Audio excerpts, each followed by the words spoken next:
Kimə iş vermədiksə müxalifətçi oldu. Günün xəbərin efirində 10 mart tarixidir və dünyadan bir xəbər diqqətinizə çatdıracağıq. Belə ki, Ermənistanda hakimiyyət və müxalifət arasında polemikalar davam eləməkdədir və Ermənistan parlamentinin spikeri Alen Simonyanın məhz sosial şəbəkələrdə etdiyi bir paylaşımda müxalifətə qarşı sərt bir münasibəti gündəm olub. Belə ki, Simonyanın sözlərinə görə hazırda hakimiyyətə qarşı çıxan bəzi şəxslərin müxalifətə qoşulmasının əsas səbəbinin məhz şəxsi maraqlarla bağlı olduğu deyir.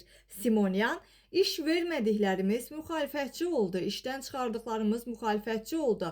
Prinsiplərimizi qəbul eləməyən və bizim də qəbul etmədiyimiz şəxslər müxalifətçi oldu.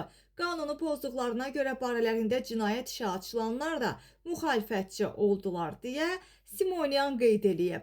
Spiker həmçinin əlavə edib ki, bu vəziyyətdə hakimiyyətin müxalifət yaratdığı barədə iddialarının doğru olmadığını sübut eləmək lazımdır və gəlin sübut eləyin ki, müxalifət meydanını biz formalaşdırmırıq deyə Simonyan bildirib.